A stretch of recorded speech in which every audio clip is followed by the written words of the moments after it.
Good morning. Yay, it's another Sunday at the Center for Spiritual Living in the heart of Las Cruces. Welcome, everybody. I'm Sarah Benson, and here comes Doug. Hello. We're going to start you off with a couple of songs. Invite you to stand if you'd like. If not, that's fine. Yeah, let's do it.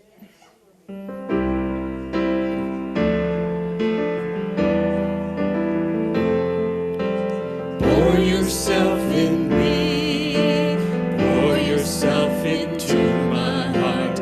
Oh, oh, oh, wonderful Spirit. Pour yourself in me, pour yourself into my heart. Oh, oh, oh, wonderful Spirit. Oh, pour your love in me. Into my heart, oh,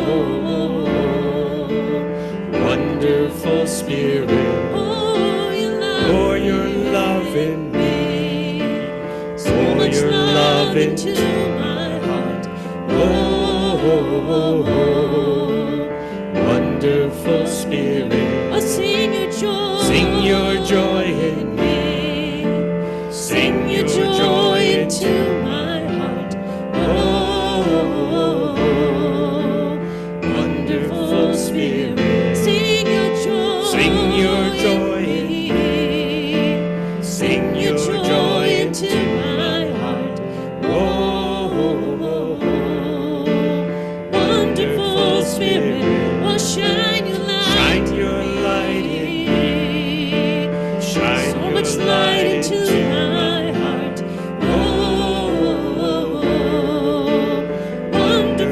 Spirit, shine your light in me, shine your light into my heart. Oh, wonderful Spirit. Oh, wonderful Spirit.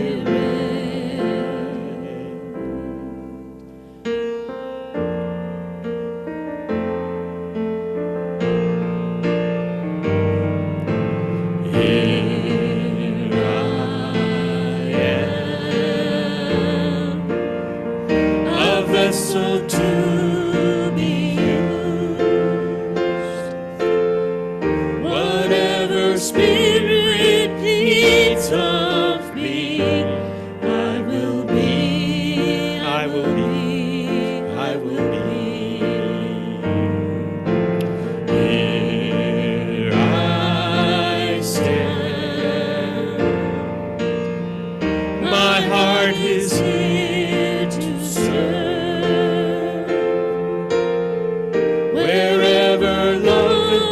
Is leading me, I will go, I will go, I will go. Here I am, a vessel to be used, whatever Spirit leads of me, I will be, I will be. Here I stand, my heart is here to serve, wherever love is leading me, I will go, I will go, I will go. I will go, I will be, I will be.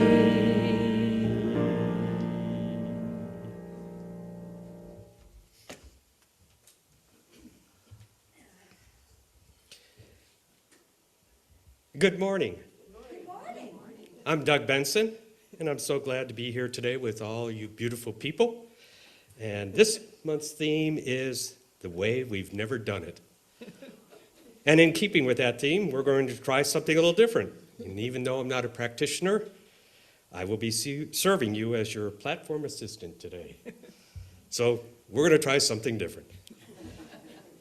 So welcome to the Center for Spiritual Living in the heart of Las Cruces, where our vision is a world in loving partnership for the good of all. We welcome to anyone visiting for the first time. Please help yourself to a visitor packet filled with information. Inside you will find a gift certificate to our bookstore. And please fill out the included form with your email to get on our email newsletter list so you can start reading about all of our events and activities here at the center. Our new certificated class, The Mystical Path, has a new start date of this Thursday, March 14th, for 8 weeks. Information and sign up are in the social hall. The Mystical Path offers a student a journey into oneness. This course provides an opportunity to study the perspective of a mystic to expand our awareness of the divine presence in life. Students will identify the common, timeless truths of mystics and how these truths relate to the principles, practices, and teachings of the science of mind. If you haven't taken one of our classes, I encourage you to take one. They're wonderful. It's a good time to meet other people and to share things that you want to express that Spirit is bringing to you. So this one, into the Journey into Oneness, is going to be a great class as well. Please sign up as soon as you can so we can print a workbook for you as well. Our next spring treasure sale is April 20th, but we will begin collecting for it next Sunday, March 18th. Anyone wanting to help price things as they come in or sort, set up, or work the sale, let the office know. Mark your calendars next Sunday for our regular third Sunday potluck. That's kind of amazing. After COVID, we're actually having a regular Sunday potluck. It will be followed by an Awakening the Heart sound bath meditation with traveling monk Brian Lotman. You can find more information in the social hall. Coming up on May 3rd through 5th, we have a weekend with Yolanda Martinez. It will be kicked off by an Ed Breeding documentary about her Friday evening on May 3rd. And then a drum making workshop to follow on Saturday, culminating with Yolanda drumming at the service on May 5th and doing a drumming circle after the service. If you're interested in making a drum at her drum making workshop on Saturday, please register with her before April 15th to reserve your place. Patty Taylor's Celebration of Life Memorial Tea will be April 13th. We will gather here at the center at 11 a.m. to carpool down to Deb's and Anthony for the tea. So if you need a ride to the center, please let the office know as well. Reverend Bonnie Allen Rice's Celebration of Life will be May 11th, Saturday at 3 p.m. here at the center. We believe in the power of prayer, which we call spiritual mind treatment or affirmative prayer. Please fill out a prayer request card, which can be found in the pockets and the chairs in front of you, and place it in the offering plate on the tables as you exit the sanctuary. Or you can use our prayer request button on our website. Our prayer team, made of practitioners and ministers from the 4 local New Thought communities, will pray with you in regard to your request. In addition, should you have something you would like a quick prayer treatment for after the service, the practitioners wearing stoles will be around the room to provide the service for you. And finally, feel free to fill out a gratitude card for what you are grateful for.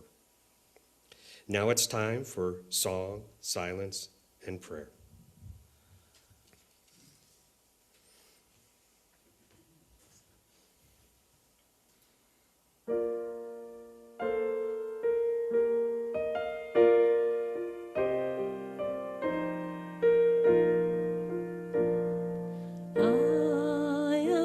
Surrounded by love, I am surrounded by love, I am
Let us pray. There is but one universal life, God or Spirit, who is infinite in wisdom as divine love and light, and whose transcendent presence fills all that is. I know that the Spirit unfolds itself to me, and that within myself then is that which is perfect, whole, complete, and divine, and is immutably so. This is the truth about myself, and I say, so it is. Today's reading is from the Science of Mind text, page 162, by Ernest Holmes. He says, Jesus said, if you have faith as a grain of mustard seed, you shall say unto this mountain, remove hence to yonder place, and it shall remove, and nothing shall be impossible unto you. Faith is centered in and cooperates with divine mind. Because we fail to realize that principle is not bound by precedent, we limit our faith to that which has already been accomplished, and few miracles result. When through intuition, faith finds its proper place under divine law, there are no limitations, and what are called miraculous results follow. While Jesus remained with the disciples, their faith for the most part was of the same essence as his. But as the years passed and his followers became more and more immersed in objective organization, they ceased to preach the necessity of a living faith. In fact, a few hundred years later, the Christians were teaching that the early miracles merely proved the divinity of Jesus. If we are to have an active faith, the faith of God instead of merely a faith in God, our thought must be centered in universal mind. We are convinced that under divine law, all things are possible, if we only believe, and work in conformity with the principles of that law. Such faith does not spring fully orbed into being, but grows by knowledge and experience. No matter what the outside appearance, we must cling steadfastly to the knowledge that God is good, and God is all, underneath, above, and around about. Thus, we shall be able to say with conviction, I know in whom I have believed, and so it is.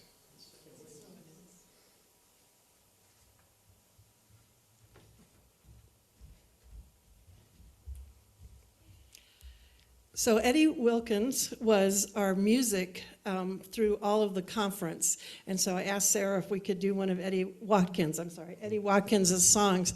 He's fabulous, full of energy, and so once you pick up the chorus, please join us.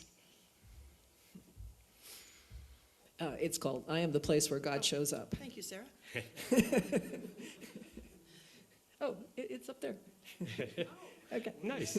Thanks, Bob. We're more organized.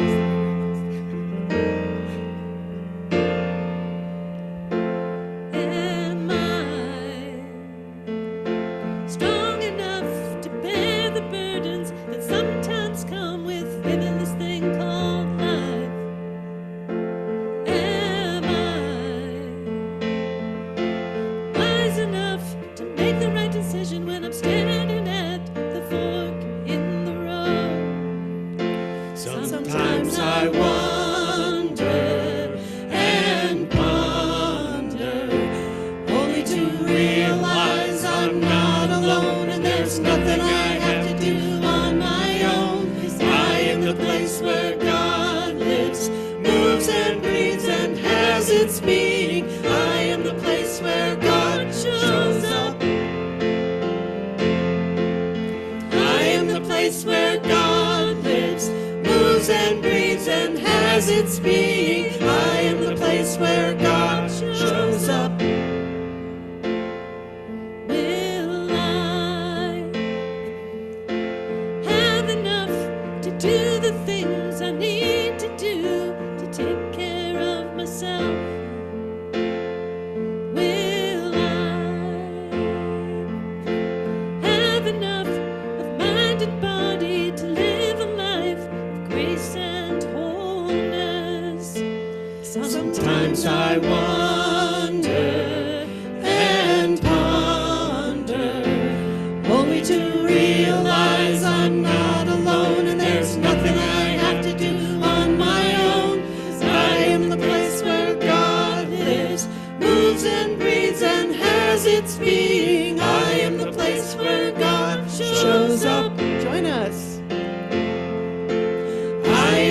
place where God lives, moves and breathes and has its being. I am the place where God shows up. You are the place where God lives, moves and breathes and has its being. You are the place where God shows up. We are the place where God lives, moves and breathes and has its being. We are the place where God shows up. We are the place where God shows up.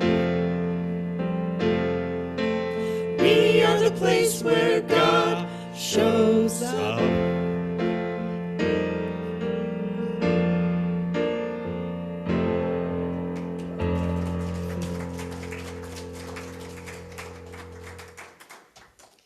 We all sang that to each other several times, I think. It's a fun song, I think. Thank you, Sarah, for learning that and doing that for us. Well, this morning, as Doug already said, and thank you, Doug, we are doing things how we've never done them before. And one of the things that I am still getting used to is the technology. And what I discovered when I was in South Carolina, actually it was North Carolina when I was at an installation for a minister of Asheville, a woman came up to me with a couple people with her, and she was thrilled to meet me. She said she felt like she knew me because she watches our talks frequently. She's been watching since my son passed, so that's almost 3 years. I was just shocked. So I wanted to give a shout out to Kathy McConnon and the Charlotte Center for Spiritual Living. Hi all, and everybody wave, say hi. Who's going to turn the video for us? There we go, wave at them. Hi to Charlotte Center for Spiritual Living. Thank you. I think they watch at another time during the week, but I told them I'd give them a shout out when I got home. What an honor. I was just surprised. So you never know who's watching you. And the other thing that's new this morning, I have never worn a t-shirt to speak in. So here it is. And here's the back. These were made for the conference, and I believe you can still get them online, and they come in different colors. You can get white with the colors on them, different phrases. This is the one I picked. And we wore them when we left the campus that we were on, and even during the conference to let people see that we came in love, that we came there to bring that into their community. So, who am I? For those of you who might not know, I am Reverend Bonnie, the community spiritual leader here at the center, and my pronouns are she and her. My ancestors on my father's side are from West Virginia, the hills of West Virginia, including 6 grandmothers back. My grandmother was part of the Lenape tribe, known to settlers as the Delaware Indians. My mother's side of the family is from Elmira, New York, and both sides have Northern European ancestors. The ground that you are sitting on here today was originally inhabited by the Chiricahua Apache and Mescalera Apache, as well as descendants of the Manzo, Hunaro, Piro, and other tribes. Today, descendants of the Manzo have survived as members of the combined Piro, Manzo, and Tiwa tribe, and as members of the Tortugas Pueblo, which is an unincorporated village right here in Las Cruces right now. So welcome to all of you, especially on Daylight Savings Day. I'm glad you're all here, that you made it here in time. And that was a greeting like I've never done from the platform before. And it's a greeting that we were encouraged to use at the conference. And so since you all weren't there, I'm going to back us up a bit and give you the context for greetings like that. Because it might not make sense to you as to why I'm greeting and giving you my pronouns and place. My place of where my inheritance is, as well as the place that we are inhabiting right now as we meet today. And since I usually have questions that come up for myself whenever we have a topic for the month, I had a question as well with this topic. That's how we've never done it. And so I was thinking about that topic, And I was thinking about how we've always done it. We would consider precedence. That's the precedence that's been set. And I thought, well, if we don't follow precedence, then what? What's next? What do we do? In our reading, again, thank you, Doug, principle is not bound by precedence. That is one of my favorite quotes from Ernest Holmes. But what does it mean for us today? So I'm going to give you a summary of my idea of the conference because they're interrelated, I think, with this month's topic. First of all, my summary being that race consciousness, that's a term that Ernest Holmes used for how it is we think in the human race right here, how we were raised to think. So essentially, precedence. What we're taught is right and wrong, what we're taught as to how to behave, and what is presented with race consciousness is the idea that we get to heal from that if it's not serving us anymore. And so what was presented at the conference is that it is time for us to heal and evolve beyond the race consciousness that still supports racism, sexism, all the other isms that we have, homophobia, all of that. And the question of what's next. They gave us some examples, some ideas, and we listened and explored this concept. So in other words, one of the things that I have said from here and that we have been saying as a movement for a while and that we're still saying is that we envision a world that works for everyone. And at the conference, they changed that phrase to, we envision a world that works for all. Because instead of it just being for people, it's for all of creation. We envision a world that works for all. And if you want to know the full vision, there's some of these on the back table there. You can pick one up and read what the entire Global Heart Vision says. So there's no precedence for a world that works for all, is there? We've never experienced that, have you? No. It's certainly not the way we've always done it. It's certainly not what's happening in the world right now. But as we read this morning, principle is not bound by precedence. So how do we get from what we have now to that vision that we have of what can be? How do we move from what we're experiencing to what we see as this world that works for all? I believe it requires being deeply grounded and rooted in principle, spiritual principles. And again, from our reading, faith finds its proper place under divine law. There are no limitations, and what are called miraculous results follow. And so a world that works for everyone would certainly be miraculous, wouldn't it? World peace would feel miraculous. And that is what is possible when we stay rooted and focused on and deepen in principle.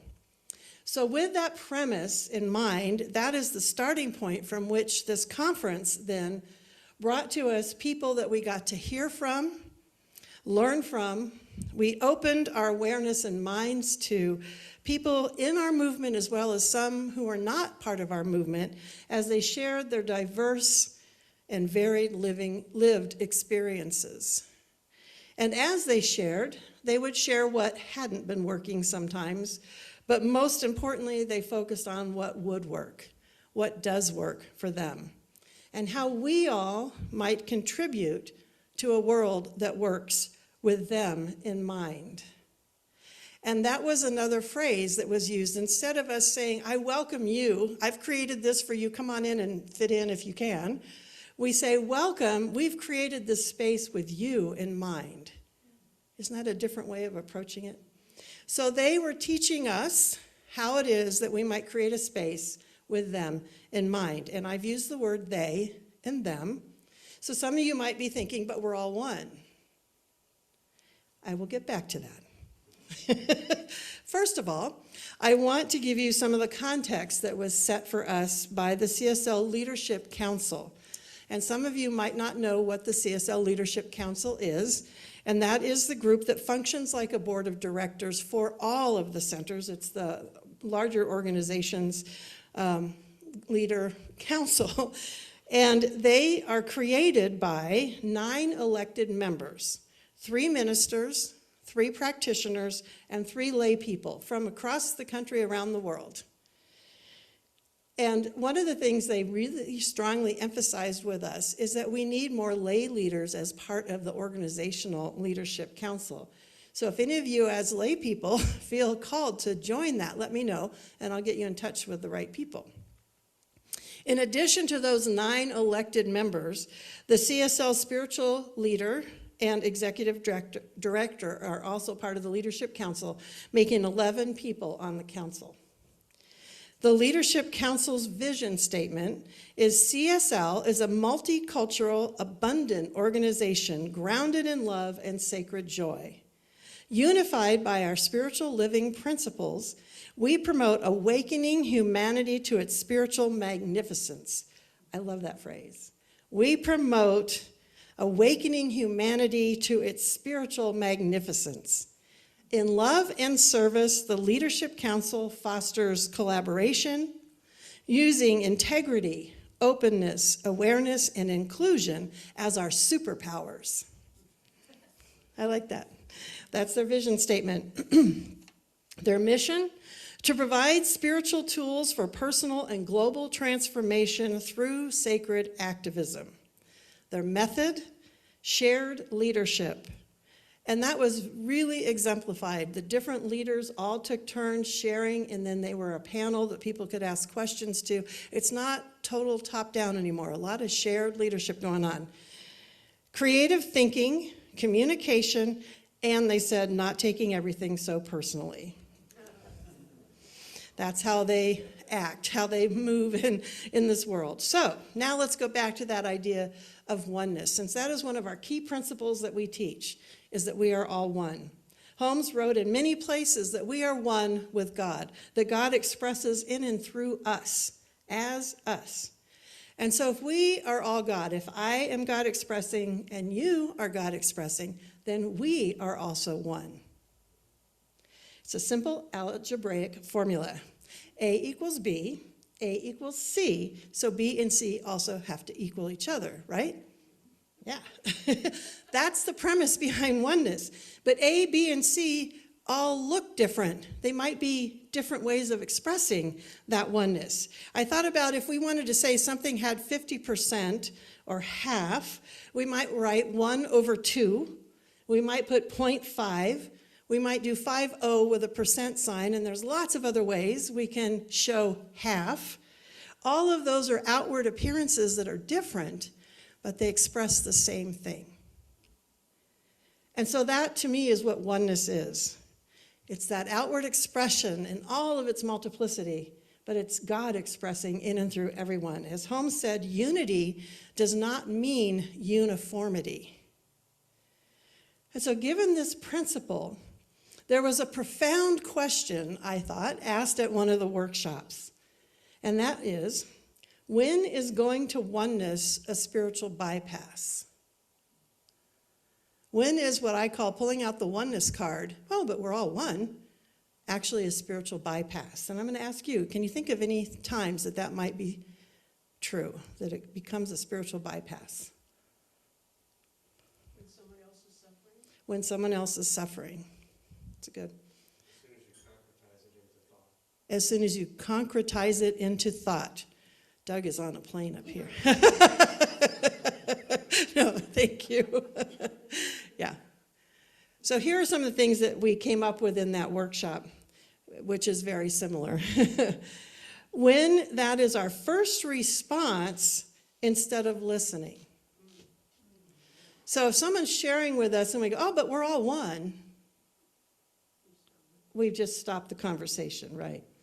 When we use it to avoid having discussions that are hard, like discussions about race or sexism or gender expression, all of those difficult conversations that are up nowadays, when we use that, but we're all one, to stop the conversation.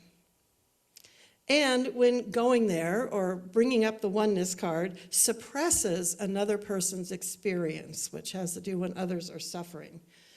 And I'm going to use the example of the phrase, when Black Lives Matter. When that phrase was brought to the forefront, some people's response went to the oneness, well, all lives matter. True. No one said they didn't. What was happening at that time is people in the Black community were experiencing the feelings of being invisible or even expendable, and wanted to bring to the forefront that awareness that Black lives matter. And in our history, they have often been treated like they don't matter. So that's why that phrase was important. So can you see how then shifting to, well, all lives matter, just suppressed that experience and ended that conversation? That's just one example. We were given lots of examples and different ways of understanding these concepts. So to summarize, when we are all one becomes a spiritual bypass, it's when it suppresses that other person's lived experience. And it's when it cuts off the conversation or the communication. Other phrases that we heard a lot through the conference were, "We're better together," and united collaboration. And they spoke a lot about collaborating within our communities, but also beyond, like we do here with Unity. Collaborating, they said, even if you don't like each other, we're better together and in collaboration. And to remember that, that was key. And one person described it in one of the workshops I attended, that our commitment to a world that works for all is similar to a commitment within a marriage. She said, sometimes we get mad at each other, we may disagree, we might express our differences, but at the end of the day, we still go home together. We still go to bed together. We are better together. And so it was important for us to realize that in this larger context, we are better with all of the different expressions of God as we continue to collaborate and work together. Another principle that was brought up along these lines was the law of synthesis. When two seemingly different heads are brought together, they create a third higher consciousness that doesn't compromise the first two. And that comes from Roads to Truth in Search of New Thought Roots by Sherry Evans, and was shared with us from the platform by Reverend Elijah Christopher, who's the senior minister at the Santa Cruz Center for Spiritual Living. And the idea, again, there was that we can have differing opinions. As we bring those together and really listen to each other with the intention of a world that works for all, we create a third experience or expression at a higher level that isn't going to compromise either one of what it is that we brought to the table. We are better together. So we were reminded over and over that oneness is not sameness, unity is not uniformity, and that the principle of oneness is not to be used as an excuse to avoid the harder conversations, and it's not to be used as a weapon to cut someone off or to separate us. So a suggested tool for us when we're in the midst or starting to have a difficult conversation. Now, last month our focus was divine discomfort. So some of these conversations bring up that divine discomfort. So when that arises and we're tempted to say, but we're all one, pause and ask yourself this question. Will what I'm about to say motivate and contribute to a greater or continued conversation? Or will what I want to say separate me from the conversation? Will it shut down the discussion? And will it separate me from people or other people that I'm trying to have a conversation with? So that's something to consider as you have these discussions that are sometimes difficult and can bring up discomfort, but we want to be committed to the conversation, to continuing to understand and to know and to believe we are all one, we are better together, and we need to hear what each other has to say. As we seek to ground this movement then toward a world that works for all, in principle, Reverend Petra from the Dallas CSL shared with us how these principles work in summary. The one incarnates as multiplicity. Creativity, a principle of creativity, is enhanced when more people are contributing. Uniqueness is how we express. and nature. She talked about the great example that nature is for us. Is healthier, is healthier with diversity. Our ecosystem is all interrelated and all are required for wholeness. And so to use that as our example, to know that we're part of that, we're part of nature. And Reverend Petra's spiritual imperative is, being is always becoming. Being is always becoming. So we start where we are, and we continue to unfold and to become. And so back to my introduction, and a greeting like I've never done before from up here. I shared my pronouns, she and her. I stated my lineage and the lineage of this ground that we are sitting on and gathering on this morning. The purpose of that is to create a space that feels, now they also remind us, sometimes it's not safe necessarily, but a space where people can be brave. A space where they can be brave enough to share how they want to be seen and how they express. So those pronouns might not be apparent on some people. You might see me and think, oh yeah, she's a she, her. But there are some people who might express differently or feel differently inside. So we want to let people know that however they express, and if they don't fall on the binary of male or female, if they're somewhere in there, that it's okay to express. They can be brave enough to let us know. Maybe they prefer they or them. Some people use ze or zer. I even heard on NPR the other day that they or them is now becoming accepted as a singular, not plural. I know, it's shifting and changing our thinking because people want to get away from that binary. There are also other nuances of expression that can be shared when we open up the discussion with what our pronouns are. One person in the group that I was in said the pronouns were she and her, but not girl and lady. I loved that, I have to say.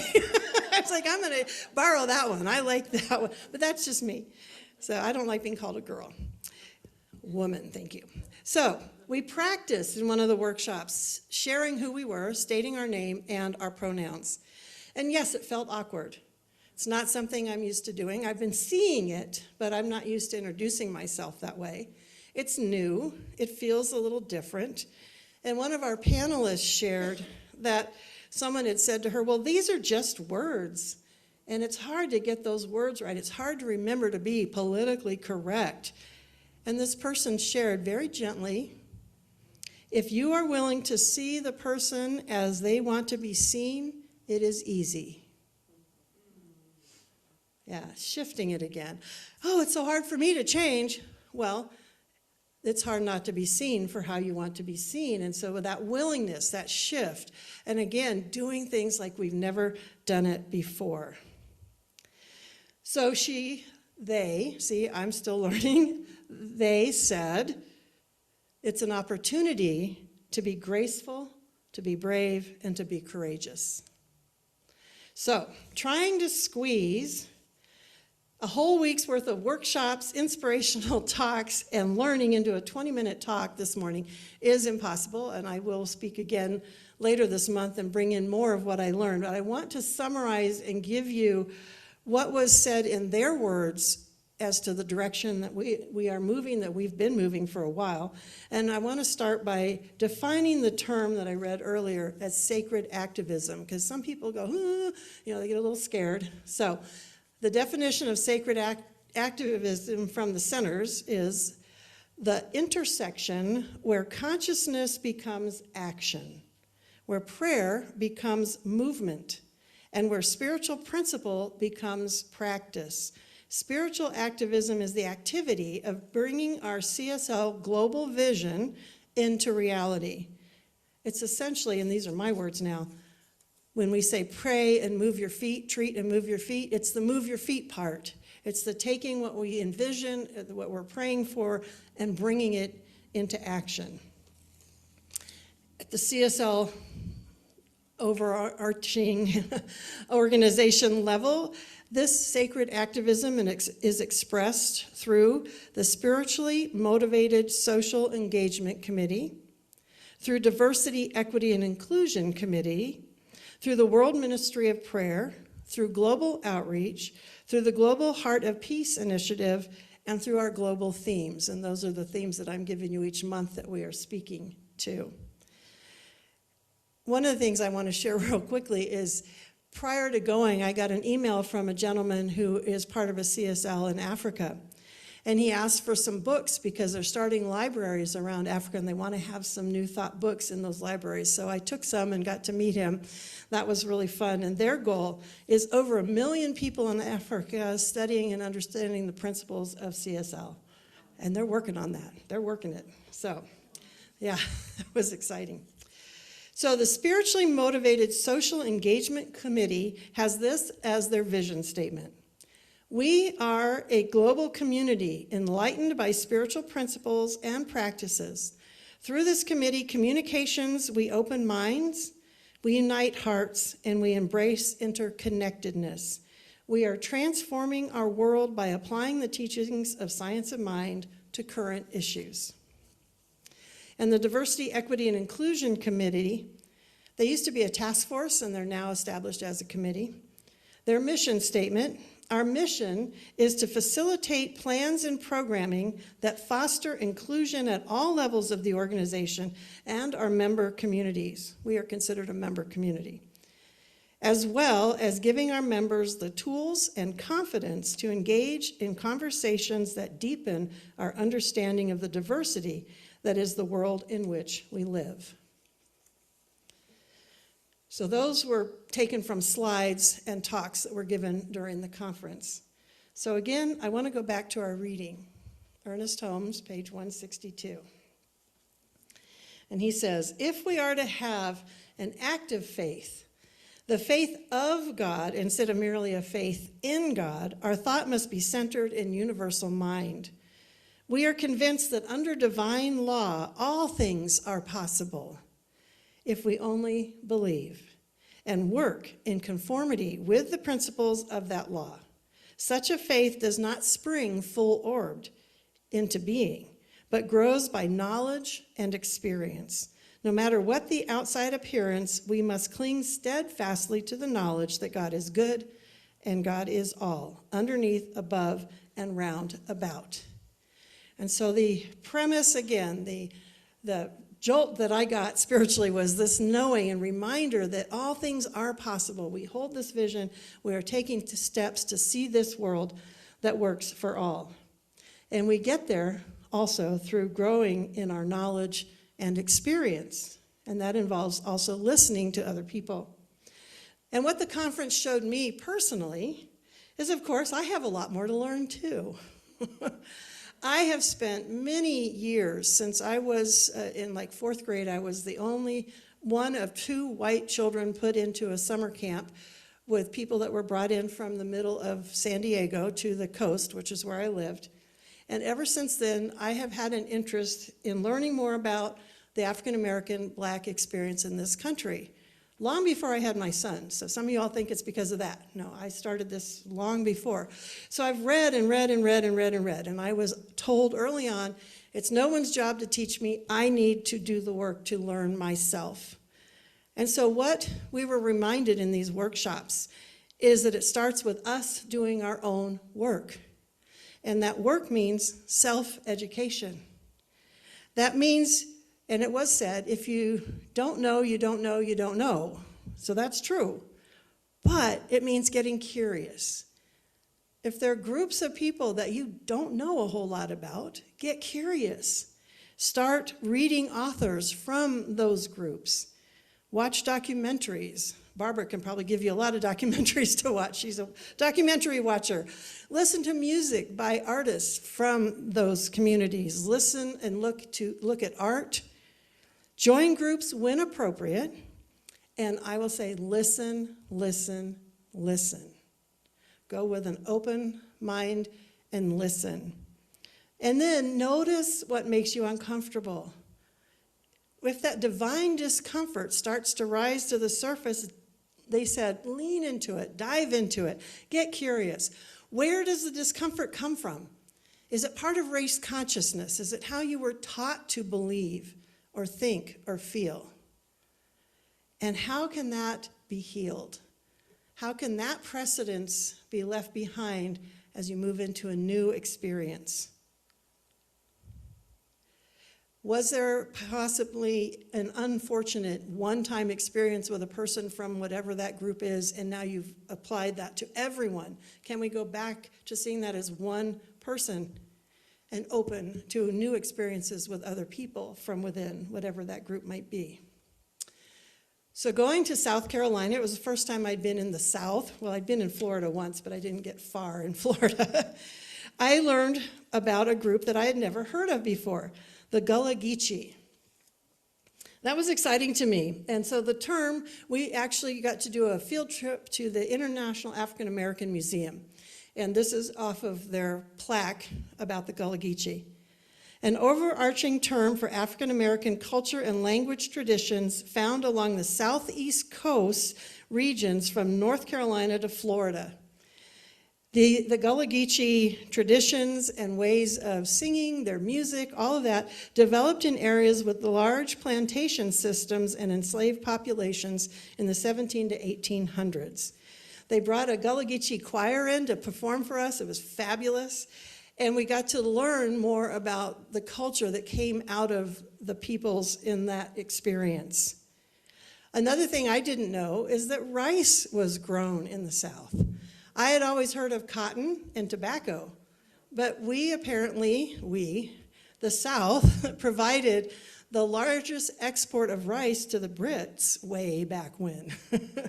And part of how people from Africa were chosen to be enslaved was if they knew how to raise rice. They brought them over to do that so that the people that were colonizing could eat. They didn't know how to raise rice themselves. They didn't know how to feed themselves, apparently. So that was all new information for me. So in addition to learning about the culture that South Carolina was presenting to us, we also learned about the trans or transgender, transsexual experience. And that is why stating our pronouns was emphasized. And we were given information about what is being experienced in the trans community as well as in the LGBT, lesbian, gay, bisexual, transgender community. There was one workshop called Spiritual Activism with LGBTQ+ Focus. This was in February, mind you, and they informed us that on that day, 442 anti-LGBT bills had already been introduced in this country into legislature. 442 in February of this year. So some of us might think, oh, that's old thinking. I'm just going to let you sit with that. So, from the platform around the people that were performing and around the room that we were meeting in, there were lanterns hung on the wall, and the lanterns were in the style of the lanterns that were used for the Underground Railway. And they were used to symbolize the conference's intention, so they were put there intentionally. And the intention was to light the way, soul to soul to soul. And they intentionally, this year, focused on and brought to light the Black History Month and experiences of the African American peoples in that area, as well as from within our membership in our movement. And they brought up and spoke to and addressed racism. Now, the conference has been taking place in February for as long as I've been involved in this movement, and that was how it's never been done before. This was the first year they brought this forward. And people were thrilled that we got to learn and see and have a new experience. Now, some of you and some people who were there might have been saying, well, what does this have to do with me? I didn't create these systems. I didn't enslave anyone. So now it's my turn to pull out the oneness card. I'm just kidding. We were also reminded that all voices need to be heard. that all voices are valid, so let's address that question. And we were told about, and so I've read this book, Cast, and I highly recommend it. It's by Isabel Wilkerson. And in there she gives this example. Imagine that you buy or inherit a house. And once you're moved in and you're settling in, you discover there's a leak in the roof, a window somewhere is broken, the foundation's a little wonky and might need to be reinforced. Who is responsible for fixing the house? Yeah. So we have inherited through race consciousness a lot of these systems that are broken, that are not working for everyone. And we can't just say, well, I didn't create this system. We've inherited it. We live in this house with the people who are having these experiences. It's our responsibility to help fix the house. It puts a new light on what is mine to do. So that's all I have time for today. And I will do my best to share more with you from what I gathered at the conference. I personally am committing to myself and to you to continue to do my work, to continue researching and learning about communities and groups of people that I don't know anything about, or that I think I know about and I'm learning new things. And I'm here and I commit to you to help you walk through this if you are learning new things. I have books that I can suggest that I've read, and I'm willing to have the hard discussions with anyone who wants to have the discussions. So please let me know if there are areas that you would like to learn more about, that you need more information on. If there's anything that has caused some divine discomfort, I will walk with you. We will work together. We are better together. Let's commit to sticking it out and having those conversations. And if you have your own lived experiences that could help light the way for those of us on this path toward a world that works for all, let me know that as well. And we'll see if we can get some of those experiences shared. The world that works for all, or as Jesus put it, on earth as it is in heaven, because I believe that's the intention, to experience this earth walk as we would experience heaven. Ernest Holmes said, "It does not spring fully orbed into being. It grows from knowledge and experience." So this month and every month, we can increase our knowledge. We can open to other people's experiences, and we can gently and gracefully release precedence and let principle work in and through us, guiding us into what's next. And so it is.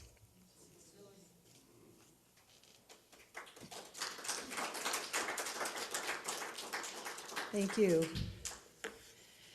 So practitioners are already moving into place. We're surrounding this space with love and energy.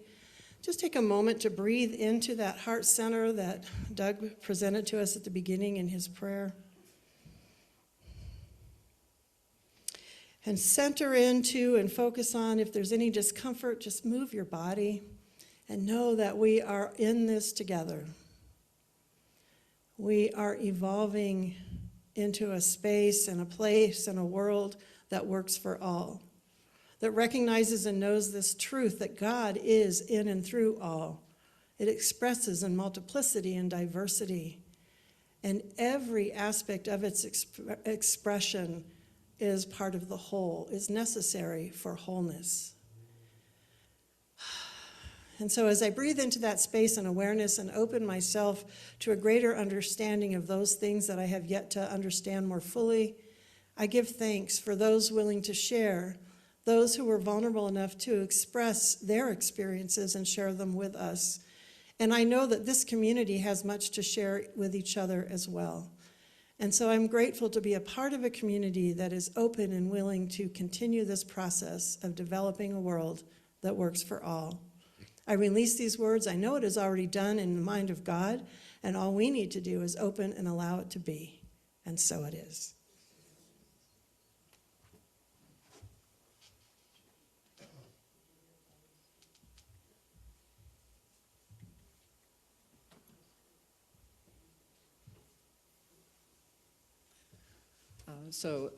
One of the things that the national organization does is send out notes and suggestions for the topics, including songs. I got this one off the list for this month. It's called Open Up by Denise Rossier. And I think it speaks well to this being open to seeing and being and acting differently.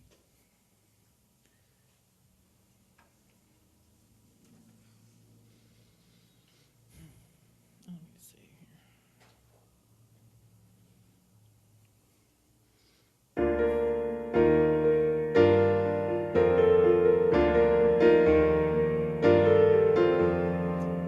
When a step seems too hard to take, every turn feels like a big mistake. It makes you want to close your eyes and hide.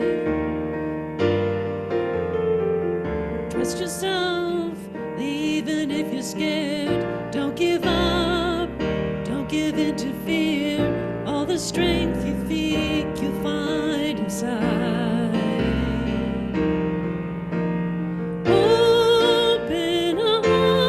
Spread your wings and rise above the clouds in your mind that blind you to who you really are. Don't waste your time, no one else can live your life. Open up to what you know all the time. Okay, let's just fix this. That didn't work.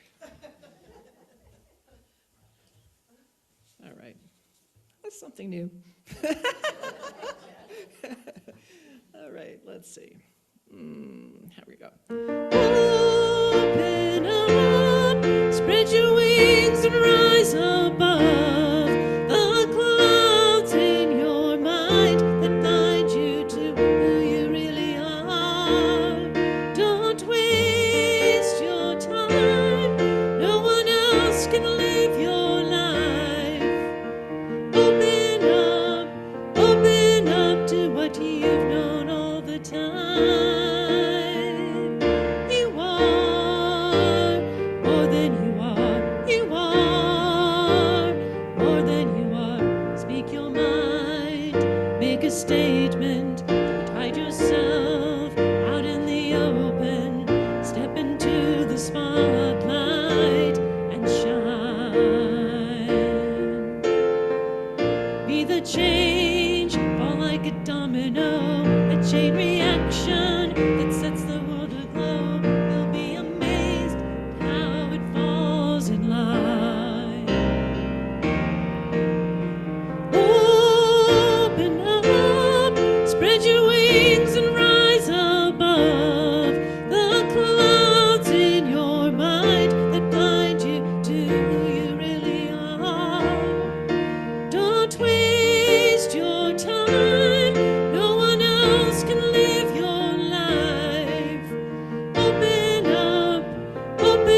that was exciting.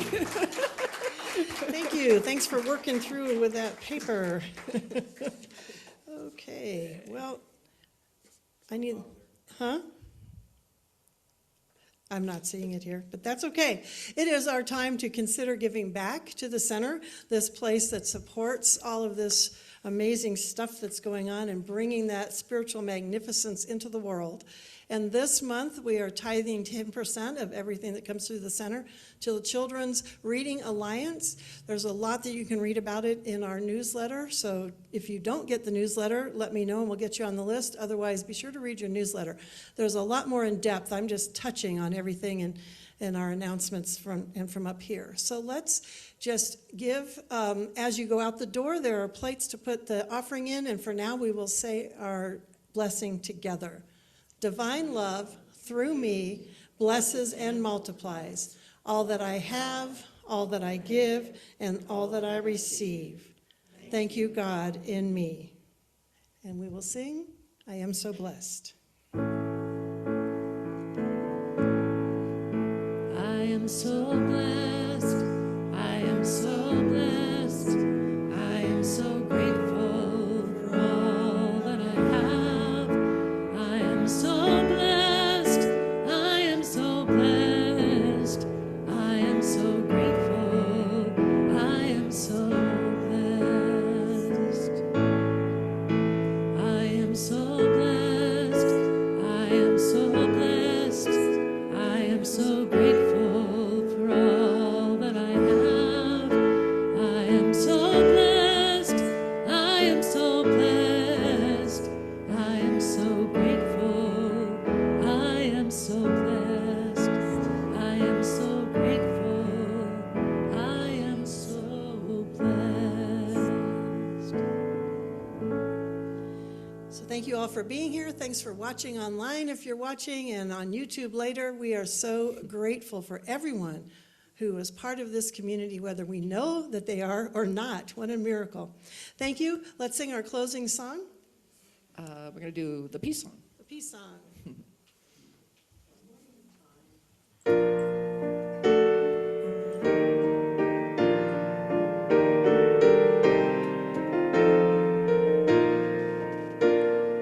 Let there be peace on earth, and let it begin with me. Let there be peace on earth, the peace that was meant to be, with God as our center, family all are we. Let us walk with each other in perfect harmony. Let peace begin with me. Let this be the moment now. With every step I take, let this be my song now. To take each moment and live each moment in peace eternally. Let there be peace on earth, and let it begin with me.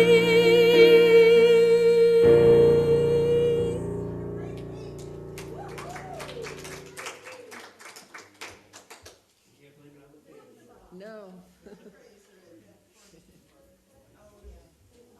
Yeah, I don't know.